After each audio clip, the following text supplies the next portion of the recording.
What is up you guys and welcome back to the channel. Kamusta na kayo? Sana okay lang kayo. Ako okay naman.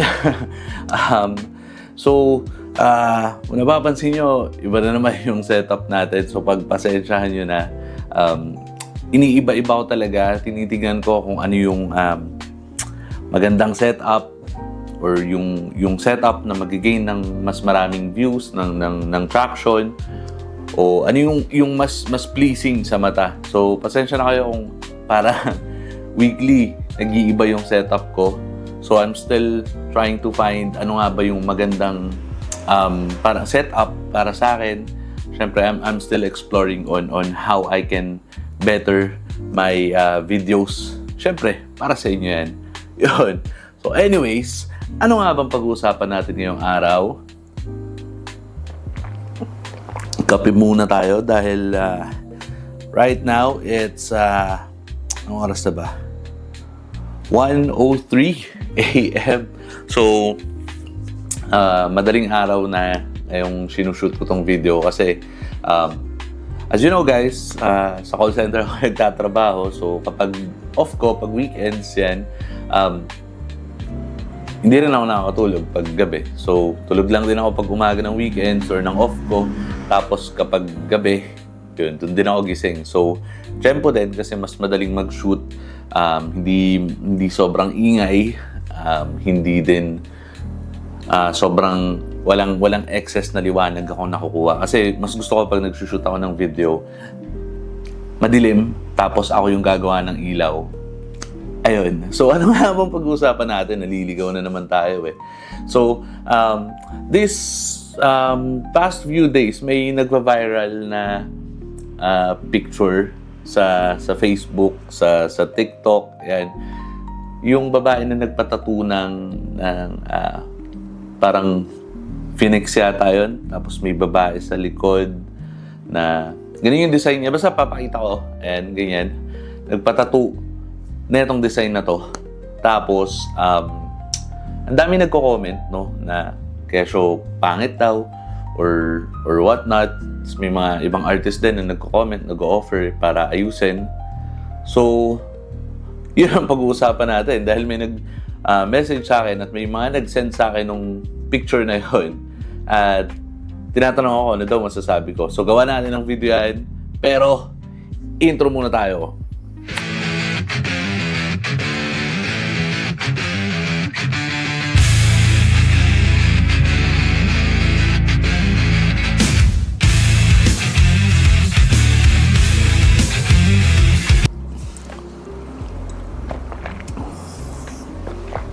So, welcome back.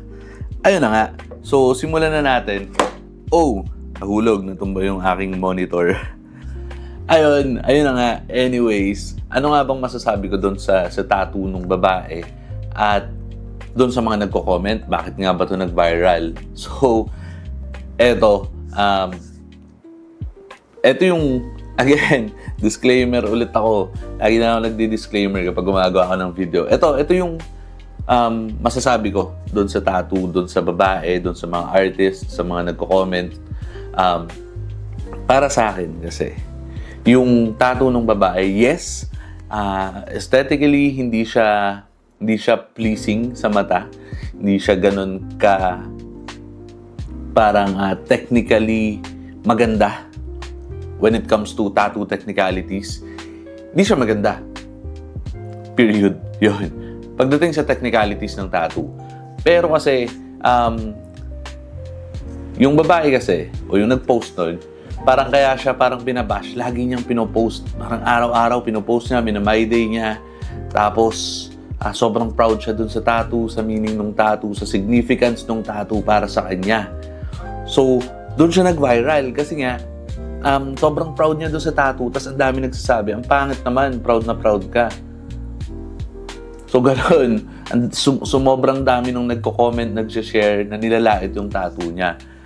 Now, eto ako, personally, hindi ko naman nakita yung post na yon. May nagpakita lang din sa akin, doon ko siya nakita. Ayun. So para sa akin, nung unang kita ko nga, nagulat nga din ako na parang sabi ko, ay medyo palyado yung gumawa. Siguro bago pa or hindi pa marunong or I don't know, hindi ko alam kung ano yung backstory nung tattoo na yon, sino ba nag-tattoo nun, saan ba ginawa yun or whatever.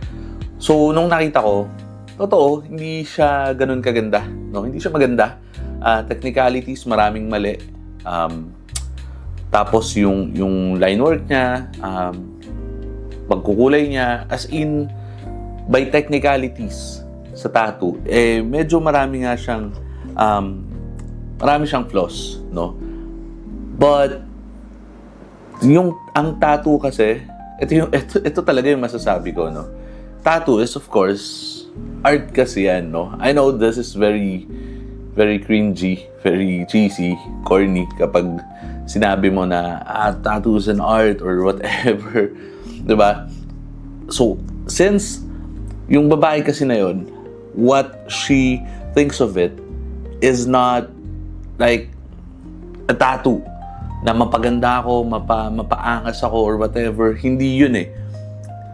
Sa kanya kasi, yung tattoo na yun is an art that represents yung meron siyang sinasabi dun sa post niya na parang to be reborn or whatever, parang may nagbago siya, I don't know, parang may mga bisyo siya na inalis, parang ganon yung sinasabi niya.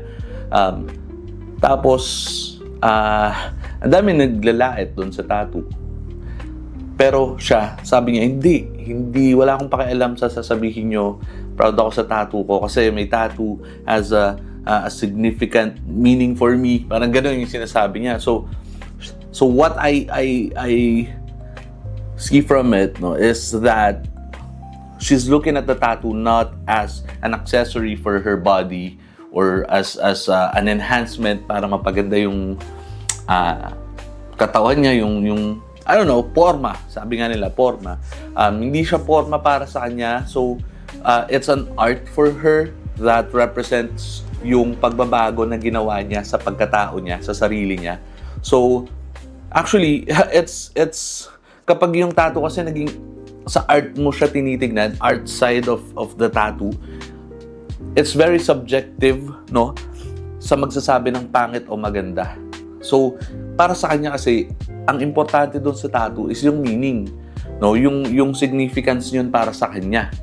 So, kaya sobrang proud siya doon sa tattoo. Kaya, kahit ang daming artist na nagsasend sa kanya ng design, na ayusin, pagandahin, i-enhance ng libre pa nga yung iba eh. Ang daming nagsasabing ganun. I don't know, siguro, hindi ko alam kung sa kabutihang loob, but most definitely, there are some artists na who will do that to ride the waves of fame doon sa pag-viral nung video nung picture nung babae. Syempre, pag ginawa nila yun, nag-viral yung tattoo yung babae, tinatuan mo, mag-viral ka din. Di ba? Ganun lang naman yun eh. Basically, parang sasakyan mo lang yung pag-trend nung babae, nung tattoo na yun, para mag-trend ka din. So, I don't know, maybe sa kabutihan ng loob, but definitely meron doon, gusto lang sumakay doon sa pagsikat nung tattoo nung babae. So, ayun, pero para sa akin, if for her it makes her feel na parang nasasatisfy niya yung sarili niya dahil doon sa tattoo na yon, yung na parang merong may kate na nakamot, sabi nga nila sa Tagalog, no, doon sa tattoo na yon na nabigay sa kanya, na fulfill nun yung gusto niyang mangyari, gusto niyang ipakita, gusto niyang maramdaman. For me, that's a good tattoo.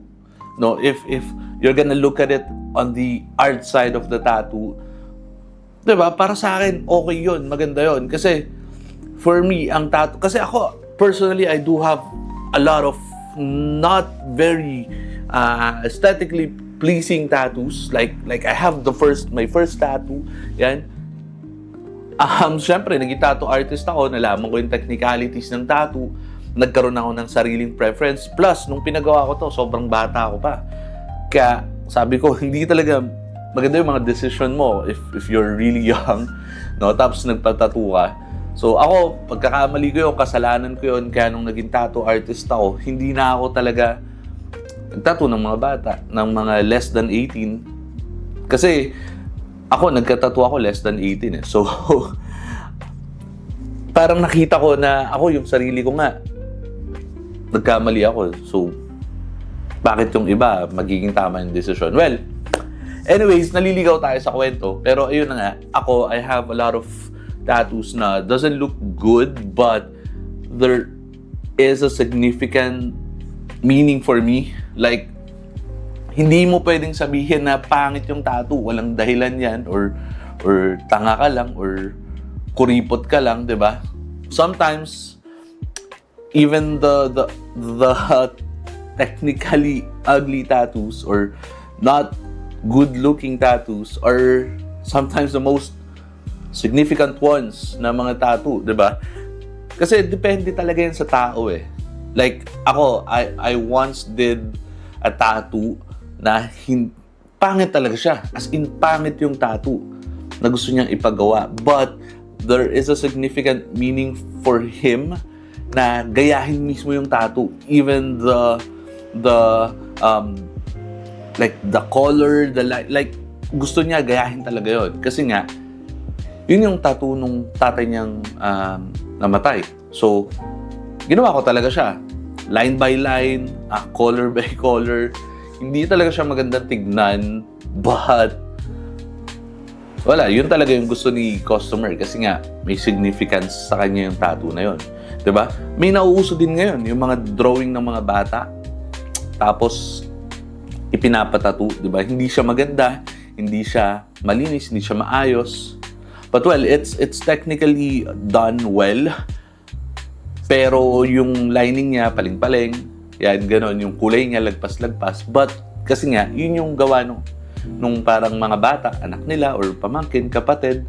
So, yung significance ng tattoo, yung kinukuha niya, hindi yung parang aesthetic ng tattoo para sa sarili nila. So, ganon. So, yung babae na yun, nung binabasa ko yung mga comments, yung mga post niya, yung mga sagot niya, she's looking at the tattoo as a reminder on how she changed her life, her lifestyle. So, yun yung kinukuha niya, yung nakukuha niya doon sa tattoo. So, kaya kahit ang dami nag-offer na ayusin yung tattoo or nagsasabi na pangit yung tattoo, wala siyang pakialam kasi nga, yun yung gusto niya doon eh, yung significance ng tattoo. And again, once you look at the tattoo as an art, it changes the perspective of the people na nagiging subjective na siya, hindi na siya maganda or pangit, hindi na siya tama o mali, maayos o hindi. Pero yung meaning na binibigay ng tattoo para sa kanya. Like, there are like art pieces na doesn't really make sense, na hindi talaga maganda, hindi maayos, or we also have abstract designs, di ba? So, parang anong significance to? Hindi maayos, hindi tama, hindi malinis yung pagkakagawa. But, sometimes, sobrang mahal pa niya, umaabot pa ng milyon. Diba? Because, yung art na yon hindi na siya by technicalities. Parang ano na siya eh, yung meaning na binibigay ng tattoo. And for artists like us, ang tinitignan kasi namin sa art is how it makes you feel. Ako personally, kapag nakakakita ako ng painting, kasi other people says that parang ano eh, pag nagpunta ka ba ng art museum, parang anong makuha mo? Yeah, may mga pictures, but pwede ka naman mag-search sa Google. Pero pag nakita mo kasi personally yung mga art pieces, and then it makes you feel something like this art piece makes me feel sad, then yun yung pinoportray ng art. At kung yun yung gustong i-portray ng artist, then naging successful siya na ipakita na malungkot yung art na yun. Or it really depends. Pagdating sa art, it's very subjective na, no? So, hindi mo pwedeng sabihin na maganda, pangit, hindi mo pwedeng sabihin na mali, tama. So, para dun sa babae na nag-post nung tattoo na yon, na may tattoo na ganun, para sa kanya, it's subjective na. It's how the tattoo makes her feel na. Kung ano yung nire-remind ng tattoo sa kanya. Like, I do have tattoo na pupu na may arrow. So, it doesn't make sense for other people. Nakakatawa siya tignan. Hindi siya maganda tignan kasi nga, pupu, di ba? But, for me, there's a significant meaning nung tattoo na to. Kaya ako, I don't give a shit na parang sabihin nila, pangit, baduy, corny, ano ba yan? I don't care. Kasi nga, may significant meaning to para sa akin. I also have tattoos na like this one. I have a small tattoo here na hindi ko alam makikita, pero ayan, ano siya, lining ng skull. So, pangit siya. Pangit yung lining, pangit yung placement, hindi maayos. Pero kasi gawa nila Abiduds yan. Tinatoo niya sa akin yan. So, para sa akin, di ba, significant siya. Kasi, hindi naman yung design yung gusto ko or yung pinaka-tattoo mismo na maangas, na maganda, ganun. Hindi. Yung significant ng tattoo, I also have here, like this, itong cherry na tattoo. Makikita niyo yan, sobrang basag yung lining, pangit yung color packing, hindi maayos, basically, di ba? Pero gawa kasi ito ng kapatid ko, di ba? So, okay siya para sa akin, maganda siya para sa akin, may significance siya para sa akin. Hindi siya maganda, pangit siya, papatakpan ko ba? Hindi, kasi hindi naman yung design mismo yung tinitignan ko sa kanya. Diba? So, ganun din doon sa babae. So, para sa mga tao na nagko-comment doon sa tattoo ng babae, di ko rin alam. Malay natin, baka nagpapasikat lang yung babae. But, for me, there are people talaga na ganun, na they don't take the tattoo, parang they don't look at the tattoo as like aesthetic enhancement sa katawan, but as a reminder, or there's a like significance for that specific design. So, kahit pangit yung pagkakagawa, walang problema sa kanila. Ang mahalaga sa kanila, how the tattoo makes them feel. So, yun. So, sana naintindihan nyo yung pinupunto ko dito kasi nga, ang daming nagko-comment doon sa tattoo. Ang daming nag-share, ang daming nanlalait, ang daming mga artist na gustong ayusin. So, as an artist, dapat naiintindihan yun. Hindi dahil pangit yung tattoo is, di ba? Lalaitin nyo na or sisiraan nyo na yung tattoo artist. Oo, may mali doon sa tattoo artist. Pero, isipin nyo rin yung nararamdaman ng tao na tinatuan. Kasi nasa kanya na yun eh. At masaya siya doon. Kung masaya siya doon, ayahan nyo siya. Di ba? Yun lang. Again, kung hindi ka pa nakasubscribe or kung bago ka sa channel na to, please do subscribe and hit the bell icon para na-notify ka every time we have a new video. Dahil, I'm trying to upload weekly ngayon, no? Sinusubukan natin bumalik sa weekly uploads. So, sana manood pa rin kayo at kung di pa kayo nakasubscribe, subscribe na kayo. Yun lang. Peace out.